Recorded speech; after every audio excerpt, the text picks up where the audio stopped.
Student, I am Shruti Gaur. Bioversity में आपका स्वागत है। तो जैसा कि पिछली वीडियो में हमने मेंडल्स के बारे में थोड़ा सा हमने इंट्रोडक्शन पढ़ा था कि मेंडल्स कौन थे, उन्होंने किस पर अपने प्रयोग किए थे। जैसे थोड़ा सा रिव्यू देना चाहूँ मैं। तो मेंडल्स थे, एक मॉन्क थे मेंडल्स, जिन्होंने मटर के पौधे पर, जिसे हम इसका अगर बॉटनिकल नेम या बायोलॉजिकल नेम देखें तो इसका पाइसम सटाइवम, मटर के पौधे का, तो इन पर अपने एक्सपेरिमेंट किए थे जिंदगी भर। लेकिन जब वो अपने एक्सपेरिमेंट करते थे तब उनके काम को टोटली इग्नोर किया गया था।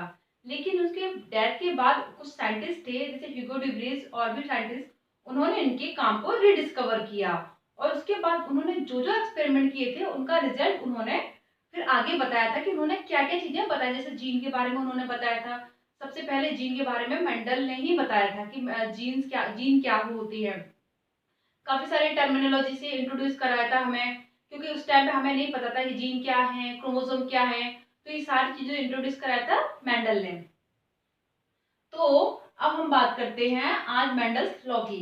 जैसा कि लिखी है मैंने तीनों लॉ मेंडल्स के, कि मेंडल्स का फर्स्ट लॉ क्या कहता है। मेंडल्स का फर्स्ट लॉ कहता है कि law of dominance. Law of dominance क्या होता है? लॉ ऑफ डोमिनेंस होता है, पहले हम इसे एक बार पढ़ते हैं फिर इसे समझते हैं कि क्या होता है लॉ ऑफ डोमिनेंस। जिसे बोलते हैं हम प्रभाविता का नियम। डोमिनेंस, प्रभाविता का मतलब किसी और के ऊपर अपना प्रभाव जमाना, डोमिनेट होना किसी के ऊपर। पहला कैरेक्टर क्या कहता, पहला लॉ क्या कहता है? The character which express itself in F1 generation is called dominant character and the character which does not express itself in F1 generation is called recessive character. It can be explained by monohybrid cross. इसे हम simple language में समझते हैं क्या होता है। पहला नियम ये कहता है डोमिनेंस का कि जब विपरीत कैरेक्टर वाले पेरेंट्स में क्रॉस कराया जाता है तो इसमें जो लक्षण प्रकट हो जाता है उसी जनरेशन में F1 जनरेशन, F1 क्या होता है? फिलियल जनरेशन, मतलब वंशज, जिसे हम बोलते हैं F1। तो जो लक्षण F1 में प्रकट हो जाता है उसे हम बोलते हैं डोमिनेंट कैरेक्टर, और जो छिपा रहता है उसे हम बोलते हैं रेसेसिव कैरेक्टर। इसे एक्सप्लेन कर सकते हैं मोनोहाइब्रिड क्रॉस से। मोनोहाइब्रिड क्रॉस जिसमें एक लक्षण को ध्यान में रख करके क्रॉस कराया जाता है। जैसे हम मटर के पौधे की बात करें तो मटर के पौधे में केवल हमने एक लक्षण को देखा है मोनोहाइब्रिड क्रॉस में या लॉ ऑफ डोमिनेंस में। हमने केवल उसकी लंबाई को देखा, हमने नहीं देखा ये इसका कैसा रूप रंग है, क्या आकर, हमने कुछ नहीं देखा। हमने देखा केवल इसके हाइट को। एक हमने लॉन्ग प्लांट को लिया था, एक हमने डॉर्फ प्लांट को, मतलब एक लंबे को लिया था और एक छोटे को लिया था। आपस में क्रॉस कराया और क्रॉस कराने पर जो लक्षण, अभी मैं बताऊंगी क्रॉस करके, पहले वर्बली बता देती हूँ। तो जो लक्षण F1 में प्रकट हो गया था उसे हमने बोला डोमिनेंट, और जो लक्षण प्रकट नहीं हुआ उसे हमने क्या बोला? रेसेसिव। लेकिन ये जो फर्स्ट लॉ है मेंडल्स का यूनिवर्सली एक्सेप्टेड नहीं है, मतलब इसे एक्सेप्ट नहीं किया गया था फर्स्ट लॉ को। क्यों एक्सेप्ट नहीं किया गया था? क्योंकि अगर हम जनरल एग्जांपल देखें, जैसे कुछ भी एग्जांपल ले सकते हैं। जैसे दो बच्चे हैं, उसमें से एक बहुत शरारती है और एक शरारती तो है लेकिन वो थोड़ा अपना माइंड का यूज करता है। शरारती कैसे?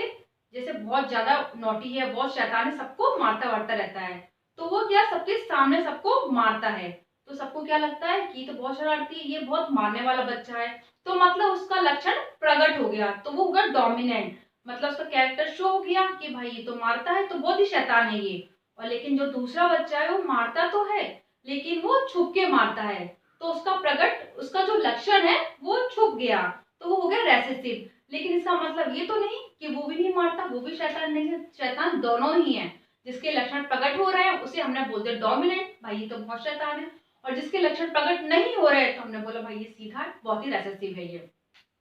तो ये यूनिवर्सली एक्सेप्टेड नहीं है, क्यों देखा जाए तो क्या था, अगर हम जनरली एक्चुअल में देखें तो क्या ऐसा था? नहीं था, दोनों ही बहुत शैतान थे। लेकिन एक सबके सामने शैतानी करता है और एक छुप के शैतानी करता है। तो इसे हमने एक एग्जांपल से ले लिया जिससे आपको समझ में आएगा ये लॉ ऑफ डोमिनेंस क्या होता है। जिसमें जो लक्षण प्रकट हो जाता है उसे बोलते हैं डोमिनेंट कैरेक्टर, और जो लक्षण प्रकट नहीं होता उसे हम बोलते हैं रेसेसिव कैरेक्टर। और ये यूनिवर्सली एक्सेप्टेड नहीं है, क्योंकि जो मैंने अभी एग्जांपल बताया उस एग्जांपल को अगर हम अप्लाई करें तो दोनों ही बच्चे शैतान थे, लेकिन एक की शैतानी सबके सामने दिख रही थी, तो वो दिख गया भाई तो बहुत शैतान है, डोमिनेंट हो गया वो। और जो था जो छुपके शरारत कर रहा था भाई तो बहुत सीधा है, तो वो रिसेसिव हो गया। तो ये यूनिवर्सली एक्सेप्टेड नहीं था। अब मैं इसमें क्रॉस करके बताती हूँ लॉ ऑफ डोमिनेंस में। तो हमने इसके लॉ को तो समझ लिया कि लॉ क्या होता है, कि जो लक्षण प्रकट हो रहा है F1 जनरेशन में वो डोमिनेंट है, और जो शो नहीं हो रहा वो है रेसेसिव। जैसे हम लेते हैं, हमने क्या लिया था, प्लांट के कैरेक्टर में केवल एक कैरेक्टर लिया था मोनोहाइब्रिड क्रॉस में, केवल हमने लंबाई को देखा था। तो जैसा हमने देखा कैपिटल टी लॉन्ग प्लांट है, प्योर लॉन्ग प्लांट है, और स्मॉल टी डॉफ है, बोना है, प्योर है, दोनों प्योर है, ठीक है, प्योर है दोनों, मतलब हाइब्रिड कोई भी नहीं है। हाइब्रिड मतलब जिसमें एक कैपिटल टी हो एक स्मॉल टी हो, मतलब हेटेरोजाइगस या हाइब्रिड बोलेंगे हम उसे। तो हमने इन दोनों के बीच में क्रॉस कराया, क्रॉस कराने पर ये गैमेट का, इसमें से एक गैमेट हमने ये लिया स्मॉल टी, इसमें एक गैमेट, इसमें एक गैमेट। तो हमने देखा F1 जनरेशन में सारे कैसे प्लांट होंगे, लॉन्ग प्लांट। तो लॉन्ग क्या होगा, डोमिनेंट कैरेक्टर। तो इन्होंने देखा, पहले इन्होंने सोचा मेंडल ने कि अगर मैंने एक लंबे में और एक छोटे पौधे में क्रॉस कराए तो क्या निकल सकता है, कुछ लंबे निकलेंगे कुछ डॉफ निकलेंगे। लेकिन इन्होंने जब क्रॉस कराया तो उन्होंने देखा अरे ये क्या था, ये तो सारे लंबे प्लांट निकल गए, तो इसे हम बोलते हैं लॉ ऑफ, और उन्होंने बोल दिया जो कैरेक्टर शो हो रहा है वो डोमिनेंस, मतलब इसमें कैरेक्टर जो लॉन्ग है वो डोमिनेंस है, और जो डॉफ है वो कौन सा है, रेसेसिव। तो इनका जो ये था, जो लॉ था इनका यूनिवर्सली एक्सेप्टेड नहीं था। तो ये हो गया हमारा लॉ ऑफ डोमिनेंस। अब हम आते हैं अपने सेकंड लॉ की ओर। सेकंड लॉ क्या कहता है, जिसे हम बोलते हैं लॉ ऑफ सेग्रीगेशन या प्योरिटी ऑफ गैमेट्स। क्या होता है, members of an allelic pair remains together without mixing, diluting or altering each other, and they separate during gamete formation. इन्होंने बताया कि दो मेंबर हैं, साथ तो रहते हैं, दो एलिलिक मेंबर हैं, साथ तो रहते हैं, लेकिन एक दूसरे पर अपना इफेक्ट नहीं डालते, जिसे हम बोलते हैं सेग्रीगेशन, एक दूसरे पर अपना इफेक्ट नहीं डालते। और जब गैमेट का फॉर्मेशन होता है तो क्या होता है, दोनों प्योरली मतलब दोनों आराम से अलग अलग हो जाते हैं, एक दूसरे पर बिना इफेक्ट डाले। आज जब गैमेट का फॉर्मेशन हो रहा है तो एक एक गैमेट में दोनों एलिल्स है, उसमें एक एक जो जीन है वो चला गया, तो इसे हम बोलते हैं लॉ ऑफ सेग्रीगेशन या purity of gametes. Purity of gametes क्या होता है, प्योरिटी ऑफ गैमेट्स होता है, जैसे इसे एक एग्जांपल से बताऊं मैं, जैसे सपोज जो फीमेल में जो होता है क्रोमोसोम होता है XX, इसमें क्या होता है दो एलील पेयर, मतलब दो जीन है XX, और जो मेल में होता है वो कौन सा होता है XY। अब क्या होता है, ये हो गए पेरेंट्स। अब क्या होता है जब गैमेट का फॉर्मेशन होता है तो क्या होता है, इसमें एक X अलग निकल जाए, ऐसा तो नहीं है कि दोनों इसी के आ जाए, जैसे अगर मेल हुआ तो दोनों कैरेक्टर XY दोनों मेल की आ गए, और या अगर फीमेल हुई तो दोनों XX फीमेल के आ गए, ऐसा तो नहीं होता। दोनों जो एलिलिक पेयर है उसमें से एक एक जीन निकल के आता है गैमेट में। तो जब गैमेट का फॉर्मेशन होता है तो ये पहले साथ साथ थे, इन्होंने पर एक दूसरे पे कोई भी इफेक्ट नहीं डाला, और जब गैमेट का फॉर्मेशन हो रहा था तो दोनों अलग अलग हो गए, ये होमोजाइगस है तो इसमें से एक एक्स लेंगे, और ये हेटेरोजाइगस है तो हम गैमेट में दोनों गैमेट्स ले लेंगे। तो अब होगा क्या कि जब गैमेट का फॉर्मेशन होगा तो ये एक्स इसके साथ पेयर बनाएगा, और फिर ये एक्स वाई इसके साथ पेयर बनाएगा। तो जो देखा हमने फीमेल थी उसमें एक एक्स था मेल का और एक एक्स था फीमेल का, सॉरी फीमेल का, और एक एक्स था मेल का, और जो मेल था हमारा उसमें एक एक्स आ गया फीमेल का और वाई आ गया मेल का। तो गैमेट के टाइम पे दोनों पेयर में से एक एक पेयर या जीन निकल के बाहर आ जाते हैं गैमेट्स में। तो इसे बोलते हैं प्योरिटी ऑफ गैमेट्स। हमेशा जो गैमेट्स होता है जब वो फॉर्मेट होता है तो अपने साथ हमेशा एक जीन को लेकर के चलता है। हमेशा जो गैमेट होगा अपने साथ हमेशा एक जीन को लेकर के चलता है, कभी भी ऐसा नहीं कि दोनों आ गए इसमें।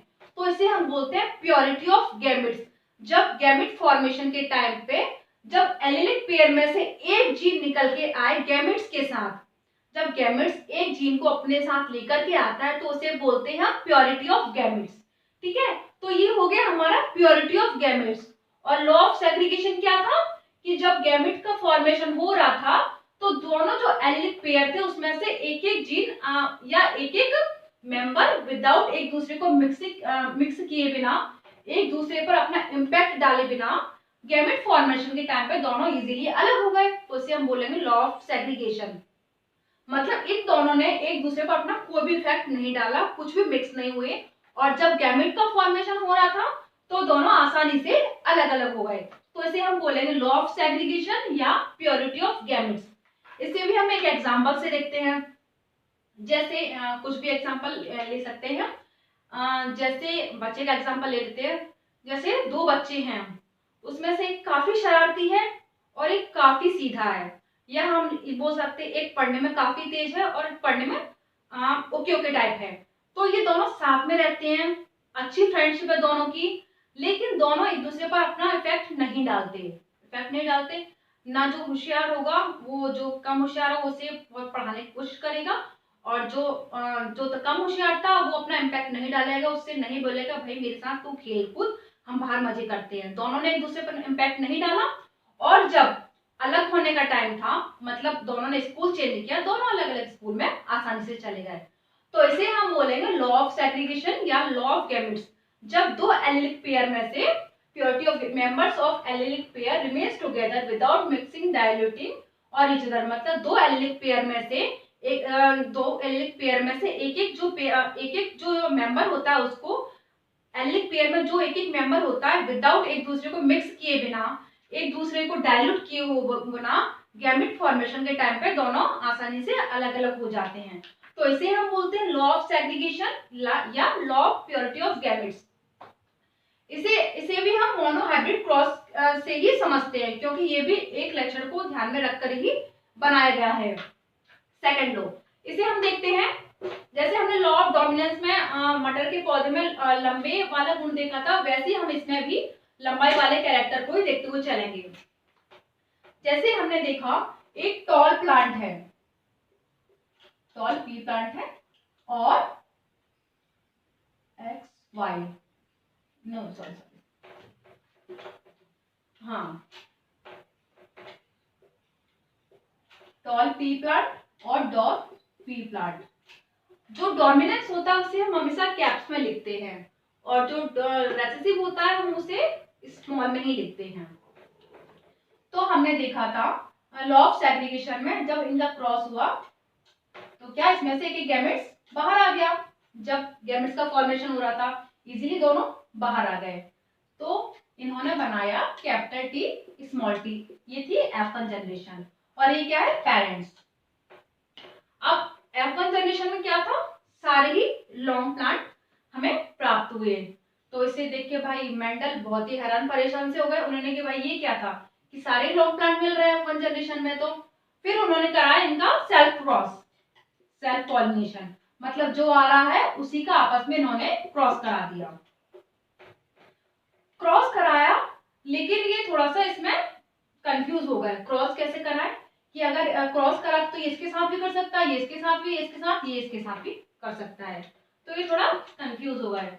फिर इनके एक थे फ्रेंड जिनका नाम था पुनेट, उन्होंने इनको एक सुझाव दिया। उन्होंने उनका एक था स्क्वायर टेस्ट, उन्होंने उनको मेंडल को बताया कि आप ये टेक्निक यूज कीजिए तो इससे आपको काफी बेनिफिट होगा।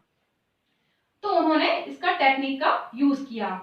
उन्होंने स्क्वायर टेस्ट क्या कहता है कि जो हमें प्राप्त हुए हैं ये सारे मेल प्लांट, तो हम मान के चलते हैं इसमें से कुछ मेल है और कुछ फीमेल है, ठीक है। तो हम मेल प्लांट यहाँ लिख लेते हैं, मेल यहाँ फीमेल लिखे, कोई भी दिक्कत नहीं है। और जो फीमेल है हमने यहाँ लिख दी है। अब हमें क्या प्राप्त हो रहा है, F2, ये थी F1 जनरेशन और ये है आगे हमारी F2 जनरेशन।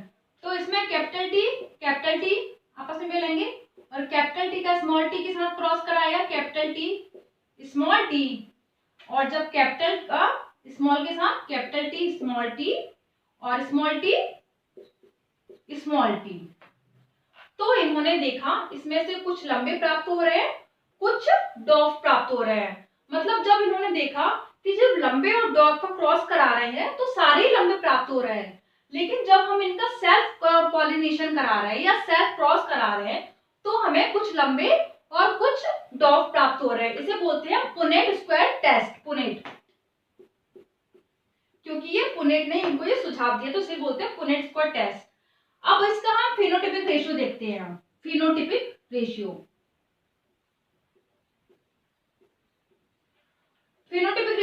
फिनोटाइप मैंने बताया था, जो हम देखकर ही पता लग जाए कि ये लंबा है ये छोटा है, ये समझदार है ये कम समझदार है। एग्जांपल ले रही हूँ, तो ये है फिनोटाइपिक, जिसे देखकर ही अंदाजा लगा सके कौन कैसा है।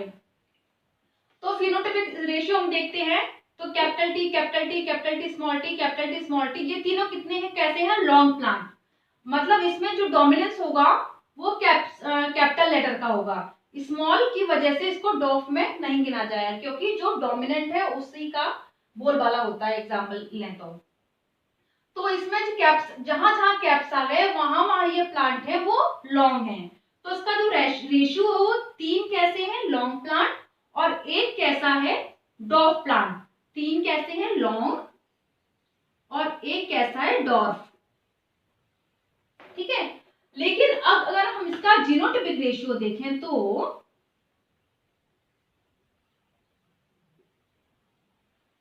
जीनोटाइपिक रेशियो देखते हैं, मतलब इसका जेनेटिक मटेरियल, जेनेटिक कैरेक्टर कैसा है इसका।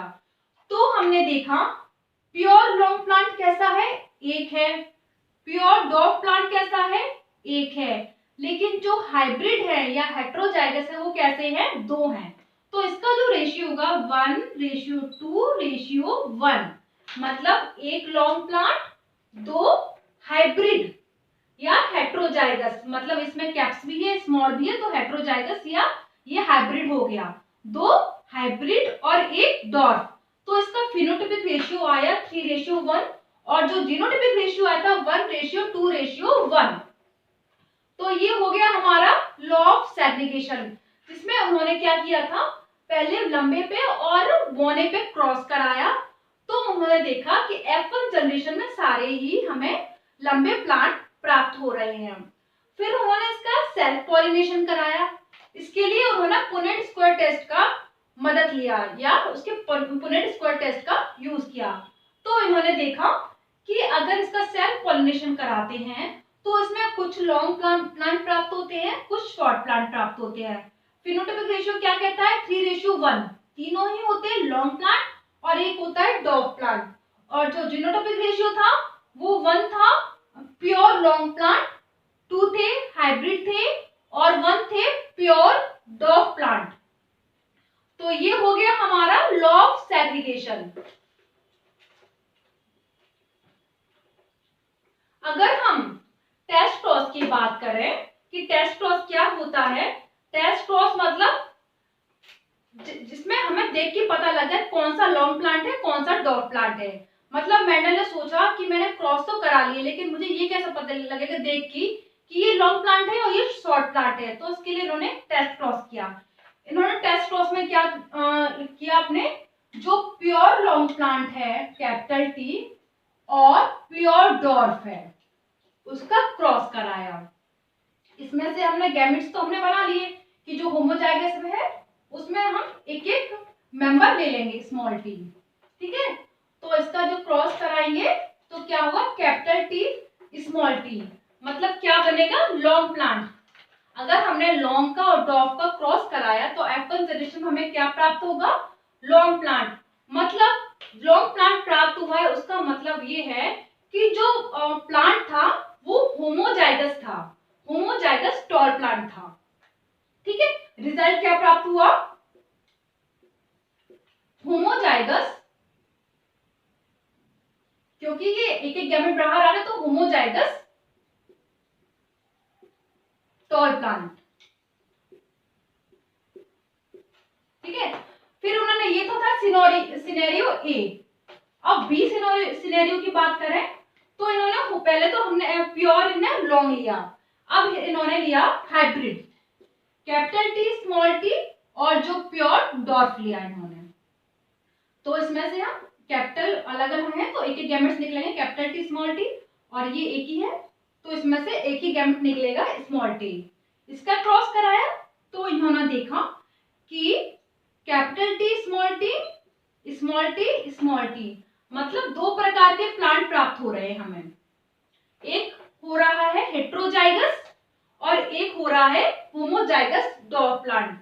तो इनका ये इसमें रिजल्ट निकला कि जो ये प्लांट प्राप्त हो रहा है इसका मतलब ये था कि जिस प्लांट का क्रॉस कराया वो हेट्रोजाइगस लॉन्ग था।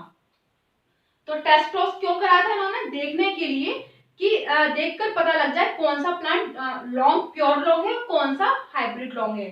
तो इन्होंने प्योर लॉन्ग और प्योर डॉर्फ का क्रॉस कराया तो इन्होंने देखा कि F1 पीढ़ी में हाइब्रिड प्राप्त हो रहे हमें, मतलब प्योर लॉन्ग नहीं हाइब्रिड लॉन्ग प्राप्त हो रहा है। तो इसका मतलब ये था जिसका क्रॉस कराया था वो प्योर लॉन्ग और प्योर डॉर्फ प्लांट था। F2 पीढ़ी में इन्होंने सिनेरियो चेंज कर दिया, हाइब्रिड देख लिया इन्होंने। ठीक है, हाइब्रिड लॉन्ग और प्योर डॉर्फ का क्रॉस कराया इन्होंने, तो जो कि हमें प्लांट प्राप्त हुए थे वो हाइब्रिड लॉन्ग और प्योर डॉर्फ प्राप्त हुए थे। तो इसमें देखा जो कि जो प्लांट था वो हेट्रोजाइगस, रिजल्ट लिख देती हूं मैं, हेट्रोजाइगस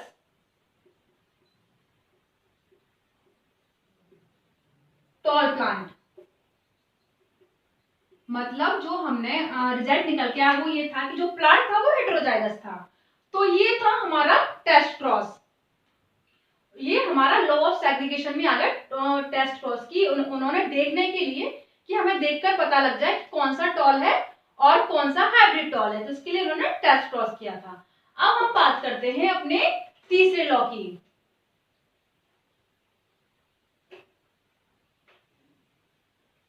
तीसरा लॉ क्या कहता है?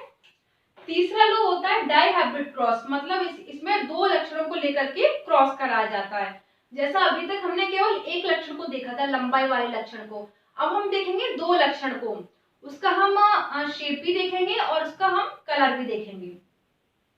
When two pure parents differing in two pairs of contrasting character are crossed, the inheritance of one pair of character in independent of another। ये क्या है? सिंपल लैंग्वेज में समझाएं इसे हम। इनहेरिटेंस का मतलब पता ही होगा, जब कैरेक्टर पेरेंट से ऑफस्प्रिंग में आता है या जब माँ बाप से जो लक्षण होते हैं संतानों में आते हैं तो उसे हम बोलते हैं इनहेरिटेंस। तो इसमें इन्होंने बताया कि अगर दो लक्षणों वाले पेरेंट्स में क्रॉस कराया जाए तो दोनों इंडिपेंडेंट रहते हैं एक दूसरे से, मतलब दोनों स्वतंत्र होते हैं। इंडिपेंडेंट असॉर्ट मतलब कोई भी किसी के साथ असॉर्ट कर सकता है, इसको हम एग्जांपल के रूप में भी समझाते हैं। तो ये दोनों ही इंडिपेंडेंट होते हैं, कोई किसी पे डिपेंडेंट नहीं होता है, दोनों ही अनडिपेंडेंट होते हैं, कोई भी किसी के साथ क्रॉस कर सकता है। अब हम दो लक्षणों वाले लेंगे, जो मटर के प्लांट थे हम दो लक्षणों वाले लेंगे। एक है क्या था, रिंकल्ड ग्रीन, एक है round green, yellow and round. ठीक है, दो कैरेक्टर वाले थे येलो और राउंड, और दूसरा था ग्रीन स्मॉल वाई और रिंकल। तो दो कैरेक्टर हो गए, एक हो गया इसका कलर हो गया और एक हो गया इसका शेप। इसको भी हम स्मॉल वाई से शो करेंगे ताकि हमें अलग अलग कैरेक्टर आते हैं तो थोड़ी डिफिकल्टी आती है, इसलिए हम इसको भी स्मॉल वाई से शो करेंगे। तो हमने देखा प्योर ग्रीन और राउंड का क्रॉस जब रिंकल्ड येलो से कराते हैं, सॉरी येलो और राउंड का क्रॉस, येलो और राउंड का क्रॉस जब रिंकल्ड ग्रीन के साथ कराते हैं, ग्रीन रिंकल्ड के साथ कराते हैं, जैसे करा के देखते हैं हम क्या होता है। इसमें से एक गैमेट बाहर आ जाएगा, जैसे इसमें से एक और इसमें से एक, स्मॉल y स्मॉल r। तो क्या होता है कि कोई किसी के साथ भी पेयर बना सकता है।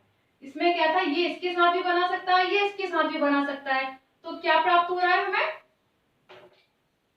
अगर हम इसका देखें तो क्या प्राप्त हो रहा है हमें, capital Y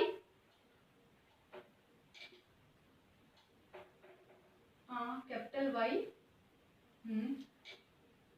small y, capital Y small r, small I capital R small r। तो जो था जो रिजल्ट निकल के आया था, इसमें कुछ मिक्स्ड थे, इसमें कुछ येलो रिंकल थे, कुछ ग्रीन राउंड थे, ऐसा इसमें मिक्स होके ये आए थे। लेकिन ये भी यूनिवर्सली एक्सेप्टेड नहीं था। क्यों? क्योंकि ऐसा नहीं हो सकता कि कोई किसी के साथ पेयर बना ले। जैसे इसे भी हम एक सिंपल एग्जांपल लेकर के चलते हैं। सिंपल, इसमें दो कैरेक्टर को लेके किया था, येलो राउंड और ग्रीन रिंकल्ड। तो इसमें इन्होंने देखा कोई भी किसी का पेयर बना रहा था, लेकिन ये ऐसा पॉसिबल नहीं है, ये भी यूनिवर्सली एक्सेप्टेड नहीं था। जो यूनिवर्सली एक्सेप्टेड था वो था कि वो सेकंड लॉ, ये था आपका यूनिवर्सली एक्सेप्टेड। जो फर्स्ट था और जो थर्ड था वो यूनिवर्सली एक्सेप्टेड नहीं था। अब ये यूनिवर्सली एक्सेप्टेड नहीं था, इसके लिए हम एक एग्जांपल लेते हैं, बच्चे वाला एग्जांपल ही लेके चलते हैं। जैसे दो फ्रेंड हैं, ठीक है, दो फ्रेंड हैं, आपस में खेल रहे हैं। अब एक का मूड हुआ कि भाई मुझे दोनों ऐसा खेले कि दो लोग ही मिलकर के खेल सकते हैं। तो एक का मूड हुआ कि भाई मुझे टीवी देखनी है, और एक का मूड हुआ नहीं मुझे तो खेलना है। तो लेकिन अगर वो अलग अलग करते हैं, ऐसा नहीं है ना कि तू अलग अपना टीवी देख ले, वो अपना खेल ले, क्योंकि जो गेम चल रहा है वो बंद हो जाएगा। वो गेम ही ऐसा कि दो लोगों का गेम है। तो अगर वो अलग अलग हो जाते हैं तो उनका गेम बंद हो जाएगा, जो कि पॉसिबल नहीं है, क्योंकि उन्हें खेलना है और दोनों में झगड़ा भी हो सकता है बाद में। तो ये कैरेक्टर यही कह रहा है, ये लॉ यही कह रहा है कि जब दो डिफरेंट कैरेक्टर वाले में जब क्रॉस कराते हैं तो वो एक दूसरे पे डिपेंडेंट नहीं होते, सभी एक दूसरे से इंडिपेंडेंट होते हैं। अगर हमने इसमें दो कैरेक्टर लिए हैं, मतलब येलो लिया है, ग्रीन लिया है, राउंड लिया है और रिंकल लिया है, वैसे हम चार का एग्जांपल लेके चलते हैं। चार फ्रेंड हैं, चारों खेल रहे हैं, लेकिन किसी का मन होता है मूवी देखने का, किसी का मन होता है खाना खाने का, किसी का कुछ, किसी का कुछ। तो अगर ये अगर ये बोलते हैं चारों हम तो भाई स्वतंत्र हैं, हम एक दूसरे पे डिपेंड होकर नहीं रहेंगे, लेकिन अगर ये अपनी सब चारों अपनी मर्जी चलाएंगे तो इनका आगे शायद फ्रेंडशिप नहीं चल पाएगी और इनकी फ्रेंडशिप टूट जाएगी। ठीक है, तो इसलिए जो लॉ ऑफ इंडिपेंडेंट असॉर्टमेंट है वो यूनिवर्सली एक्सेप्टेड नहीं है, अगर उसे अलग हम एग्जाम्पल लेकर के चले। केवल यूनिवर्सली एक्सेप्टेड कौन था, लॉ ऑफ सेग्रीगेशन। तो ये हो गए मेंडल्स के तीनों लॉ, जो मैंने बहुत ही सिंपल लैंग्वेज में शायद आपको समझा दिए हैं। क्योंकि अगर बुक्स में देखें तो बुक्स में काफी सारे लॉज डिफरेंट तरीके से दिए हैं, तो मैंने सिंपल लैंग्वेज में आपको समझा दिए हैं। तो अगर तो हम अपने नेक्स्ट वीडियो में जो भी नेक्स्ट लेक्चर उसको लेकर के चलेंगे। तो अगर आपके कोई भी डाउट्स, कोई भी क्वेरीज हो तो प्लीज कमेंट सेक्शन में कमेंट करके बताइए। तो अगर आपको ये वीडियो अच्छा लगता है तो please like, share and subscribe कीजिए। Thank you.